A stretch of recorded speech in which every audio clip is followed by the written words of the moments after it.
right, so if you've had my English 11 or my English 2, some of this might seem a little bit repetitive.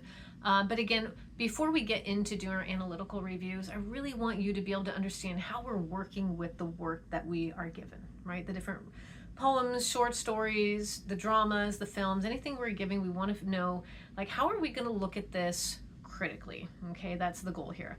So for this week, we are talking about reading and writing critically. And there's a few points that I'm going to address that will be in the quiz at the end. So first and foremost, we want to talk about what are the key concepts of critical reading.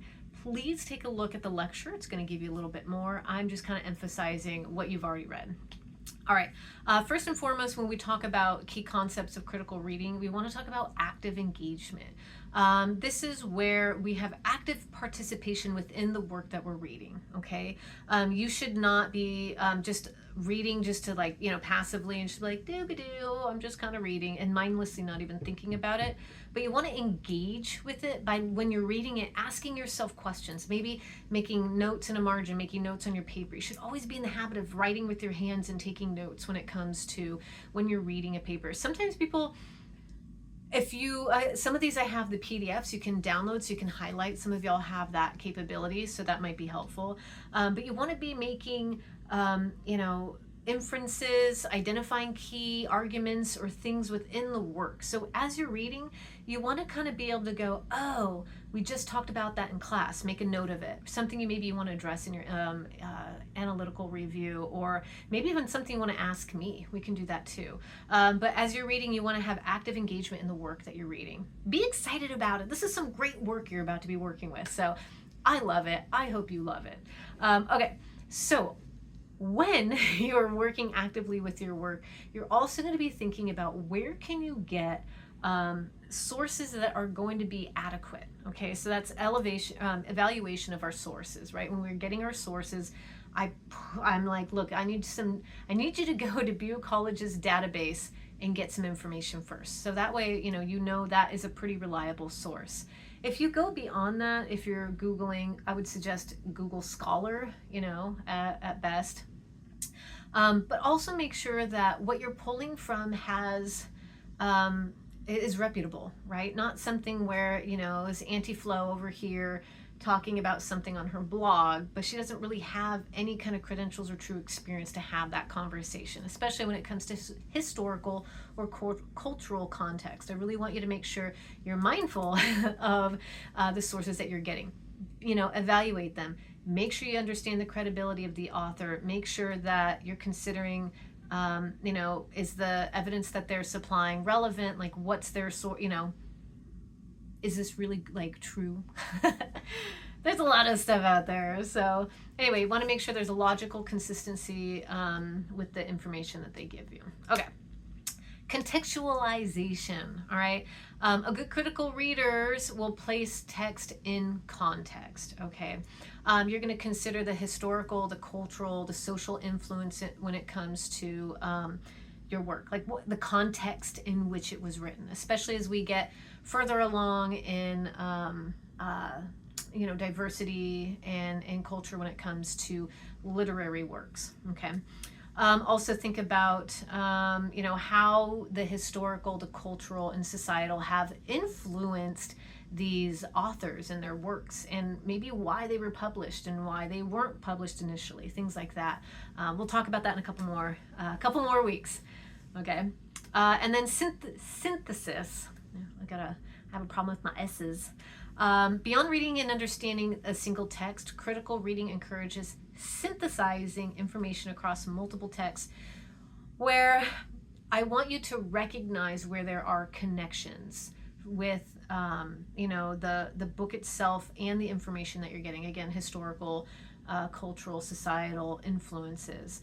Where might you see contradictions within the readings, or maybe overarching themes between both, right? Synthesizing meaning, right? How do they all work together in some way? If that helps you. You can always Google what synthesis means for you. Anyway, so the whole point is, I want you to have critical reading within the work that goes beyond just mindlessness. Okay, what are the influences that go into this? What inspired maybe the author? whether it's social, again, historical, cultural. What are the things that, not only influence them, but that they are trying to reference? Okay, we're going to see a lot of that when we move forward with the text. So, all right. Okay, so key concepts of critical writing. Okay, we talked about as we were reading, but now when we get into the actual writing aspect of it, use your fingies as much as possible. Always be taking notes. Get the, the hand-eye coordination going. Use your hands. Use your fingies. Okay, for critical writing, clear thesis and argumentation. All right, so when you are writing in your analytical review, I want you to be mindful of what your clear thesis is. What's your main argument? If you were in my English 2 class, I pushed very hard, like, what's your question? Tell me the thing we're trying to answer. And that's what we do here, right? Because we want to make a point, but we need to be very clear on what that point is.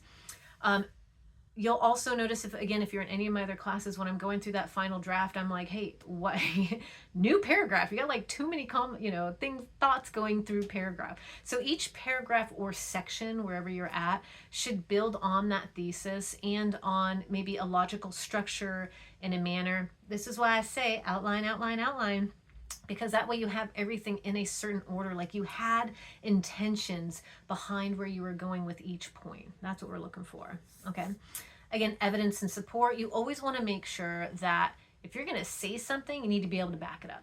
This is why I always say research, research, research.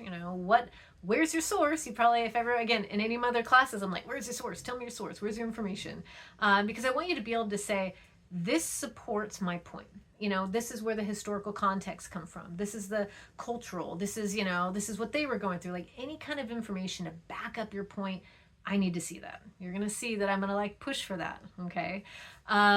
So you have to analyze the evidence. Don't just present it. So if you're going to be giving me some kind of research, you need to be able to say, don't just give me some random ass quote, but give me the quote and then talk about it, right? This is why this particular information is important. This is how it works within this particular poem or short story or drama or film or whatever.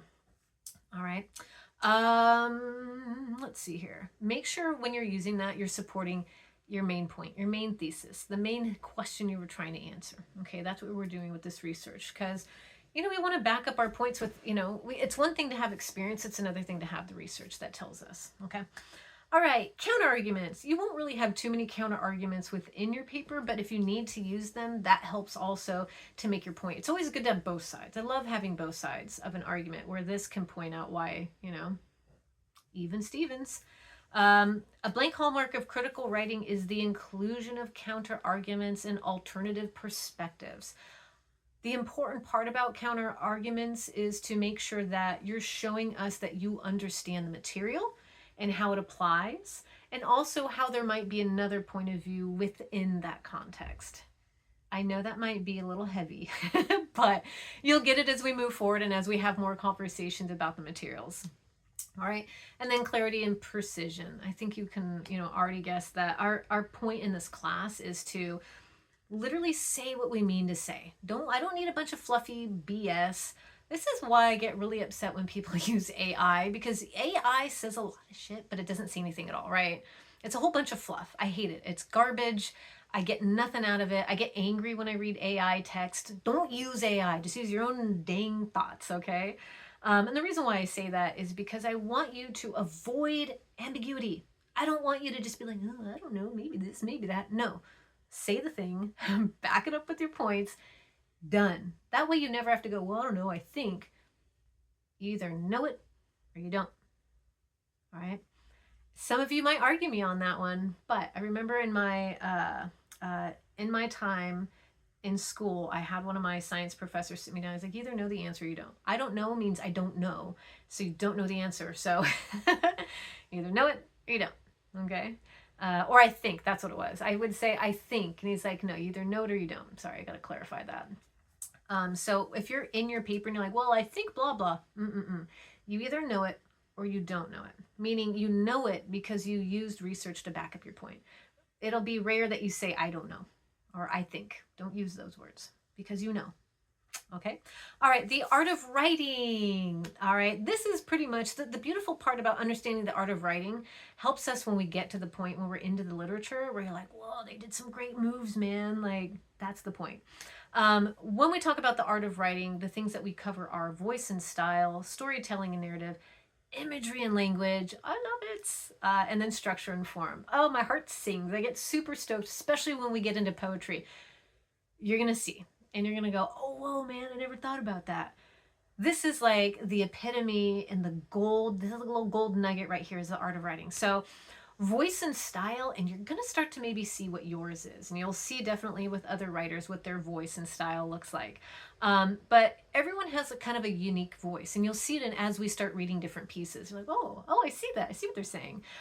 Sometimes there's a tone, there's a pace, there's a perspective. There's something that distinguishes their work. David Sedaris is satirical, right? And so his is kind of like punchy, like he's got ta-ta-ta-ta kind of like rhythm and style. And then we have Toni Morrison, who is very lyrical and very big, and you're like, you almost kind of feel like you're a little bit high when you're reading her work because it's so fluid and big. And it's beautiful, right? It's kind of like, who's another one? Very succinct, Judy Blume. She's very succinct, right to the point. Okay. You'll see as we move forward. That's the art of writing, and that's what we're looking for in these works, okay? So to develop a distinct style, it's kind of the art of writing. Like you will, as you go through classes and even texting, any kind of way in which you are giving out your voice, that's style, that's voice, that's you creating who you are. And it is an art. And, a lot of times in order to do this, it takes a lot of self-reflection and practice and trying to figure out, who am I? What is my voice, right? If you've ever looked back at some of your old texts from like a couple years ago, which I've done, and I thought I was witty as all hell, and I look back, I'm like, so embarrassing, so cringy, right? That's okay. We're developing and we are growing and we are practicing our voice as writers. Okay, storytelling and narrative, whether it's fiction or nonfiction, majority of the works that we're going to be doing are going to be actually kind of a mix of fiction or nonfiction, fiction, fake, nonfiction, not fake. Okay. If the fiction and the nonfiction is at the heart of writing, okay, it's either going to be fiction or it's going to be nonfiction, especially in the stuff that we do. We don't do a lot of genres like, what do you call it? Space fantasies or things like that. We do pretty much, we'll talk about that in a little bit, but there's some genres in which we don't do, okay? Like fantasy and stuff like that. And the reason why is because in order to be able to get to develop these types of worlds, we have to understand our world first. We'll get there. Okay. Storytelling, let's see here. The art of storytelling it's important to develop your character, your plot, and your arguments are like, your what do you call it, our climax, right, as we're going up to the top and then bringing it back down. We really have to have a good development of the plot and the characters.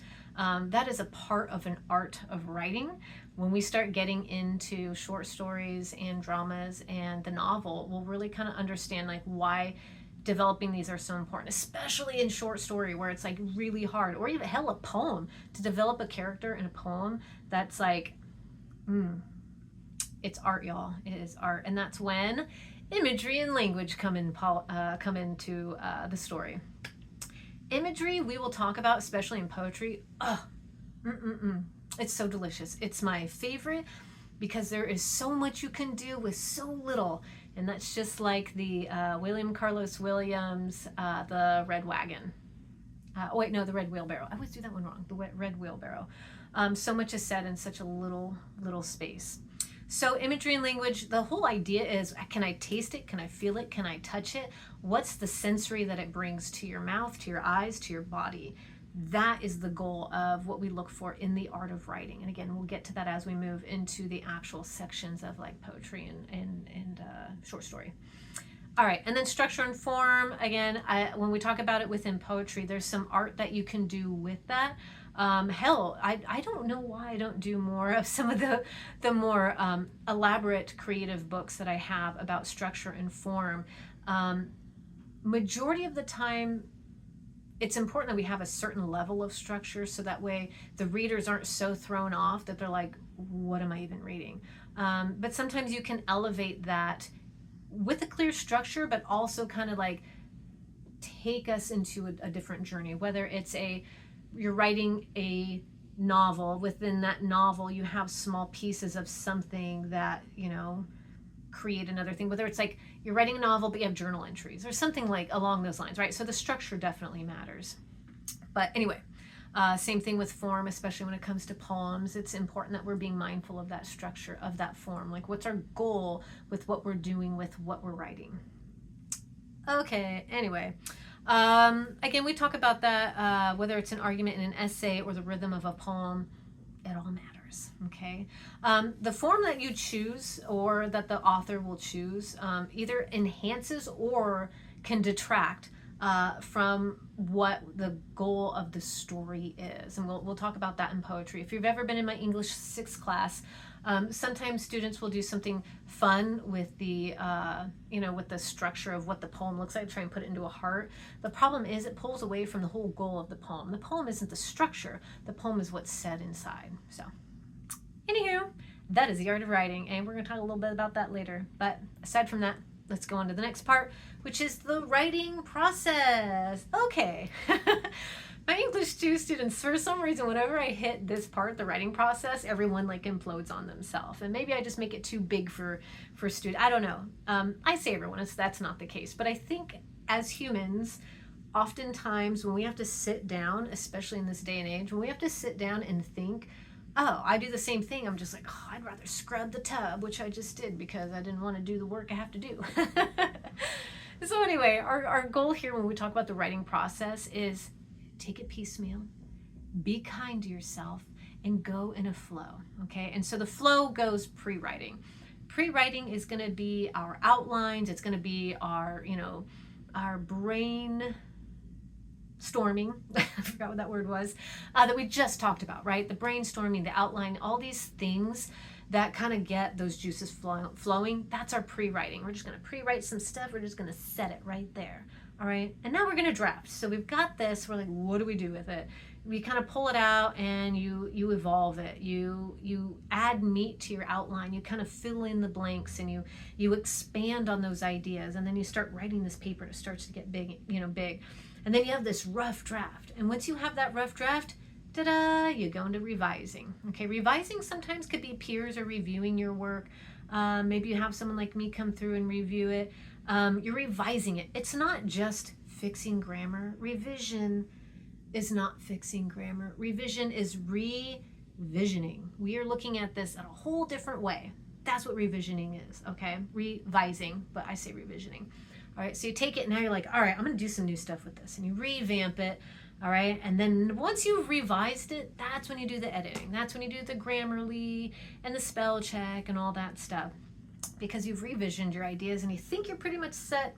You do your editing, you send it to some, a friend, or, you go to CAS. Please go to the Center for Academic Success. They will help you in your editing. And then once you do the editing, you just finalize it. You just take a couple steps back and go, okay, I'm going to reread this. I think I'm good. What do you think? And that's how it goes. All right. The writing process isn't always easy. It takes work. And if you were like me and you were in high school, you were just like writing because you just wrote. And like for me, I thought I was a great writer and I'm just writing and writing. And I look back at some of my stuff, I'm like, dang it, I was not organized. I thought I knew all these things. So break yourself open, be willing to try new things, and do your writing in piecemeal. Do it in pieces and give yourself a chance to write some great work. That's what the greatest writers of our time have done. They've written and rewritten and drafted and redrafted, because even if it was one word, that one word just wasn't the right word. They needed something else. So anyway, pretty much the importance of writing as an art is the goal of this class. The writing as an art is the goal. Like, what are you seeing in the work? What is it that, what complex ideas are being told in something small or big, or what's the thing that influences or was influenced by either public opinion or influences public opinion, or maybe something that inspired social change. Like, it's not just about TikToks, it's bigger than that. And it's the writing and it's the art. We can talk about, what is Allen Ginsberg, Wasteland. No, it's not Wasteland. I think it's Wasteland. Anywho, Allen Ginsberg was one of the bigger influences of our times, and we're going to use some of his work in class. A Supermarket in California, hands down, one of my favorite pieces of work. We can talk about how I really feel about Allen Ginsberg, but that's one of my favorite works of his. So anyway, long story short, if none of these names or anything mean anything to you now, don't worry. I'm going to give it all to you. And you're going to go, oh, I know these people now. We can have this cool conversation about these people who have put their heart out there and their work out there. And that is the goal. All right. I would love it if you take time to go through and review what I just said. You're going to have a quick quiz at the end of this, but I want you to get into the habit of knowing that we will be writing and reading critically, and that should be your goal within this class. And have fun with it. It's boring now. I feel like it'll get better, but just work with me on this, and I promise you at the end of this, you'll be like, oh, it's crazy. If you're in literature, you're in it because you love it as much as I do. So anyway, message me if you have any questions.